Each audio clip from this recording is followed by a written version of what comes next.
வீரர்கள் மீது தற்போது பிசிசிஐ புகார் அளித்துள்ளது அண்மை செய்தியாக பார்த்து வருகிறோம். முன்பாக ஆசிய கோப்பை 2025 களத்தில் இந்தியாவுக்கு எதிரான போட்டியின் போது அநாகரீகமாக இருவரும் களத்தில் செயல்பட்டதாக புகார் அளிக்கப்பட்டிருக்கிறது. கூடுதல் விவரங்களை செய்தியாளர் சடையாண்டியிடம் கேட்கலாம். சடையாண்டி, விவரங்கள்.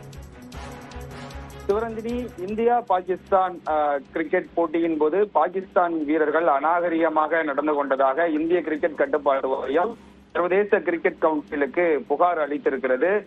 2 தினங்களுக்கு முன்பு இந்தியா பாகிஸ்தான் அணிகள் மோதிய ஆசிய கோப்பை கிரிக்கெட் தொடரின் சூப்பர் 4 சுற்றானது களை கட்டியது. இதில் தொடக்க ஆட்டக்காரராக களமிறங்கி அரை சதம் விளாசிய பாகிஸ்தான் வீரர் ஃபர்கான் துப்பாக்கி சுடுவது போன்று அவருடைய வெற்றி கொண்டாட்டத்தில் ஈடுபட்டிருந்தார். இது சர்ச்சைக்குரிய வகையில் பேசு பொருளாக மாறியது. அதனைத் தொடர்ந்து ஹரிஸ் ராவ் அந்த பவுண்டரி லைனில் நின்று கொண்டிருக்கும் பொழுது இந்திய ரசிகர்களை பார்த்து அநாகரிகமாக செய்கை காண்பித்தது. அது மட்டுமில்லாமல் இந்திய அந்த ராணுவ தாக்குதலை கிண்டல் அடித்தது போன்ற பல்வேறு விதமான செய்கையில் அவர் ஈடுபட்டிருந்தார். இது தொடர்ந்து வீடியோ பதிவு செய்யப்பட்டு சமூக வலைதளங்களில் வைரலானது.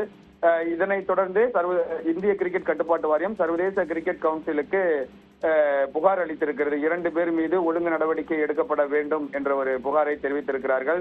இரு நாட்டு வீரர்களுமே அரசியல் ரீதியாக பல்வேறு விதமான பிரச்சனைகள் இருக்கிறது 2 நாடுகளுக்கும் இடையே. எனவே இது போன்ற ஒரு வெற்றி கொண்டாட்டம் ரசிகர்களை பார்த்து இது போன்ற செய்கையில் ஈடுபடுவது என்பது விதிமுறைக்கு புறம்பாக இருக்கிறது, அநாகரிகமாக இருக்கிறது, முகம் சுளிக்கும் வகையில் இருக்கிறது.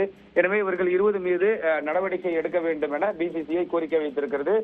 இதற்கு முன்பாக முதலில் நடைபெற்ற அந்த இந்தியா பாகிஸ்தான் அணிகளுக்கு இடையிலான லீக் போட்டியின் போது இரு நாட்டு வீரர்களும் கை குலுக்காத பிரச்சனை, நடுவர் ஆண்டி பைக்ராப்ட் மீது பாகிஸ்தான் கிரிக்கெட் வாரியம் புகார் அளித்தது. தற்பொழுது வீரர்கள் மீது இந்திய கிரிக்கெட் கட்டுப்பாட்டு வாரியம் புகார் அளித்திருக்கிறது என்பது இந்தியா பாகிஸ்தான் அணிகளுக்கு இடையிலான போட்டியில் பல்வேறு விதமான சர்ச்சைகள் தொடர்ந்து அடுத்தடுத்து எழுந்த வண்ணம் இருக்கின்றன. சிவரஞ்சனி, விவரங்களை வழங்கியமைக்கு நன்றி சடையாண்டி.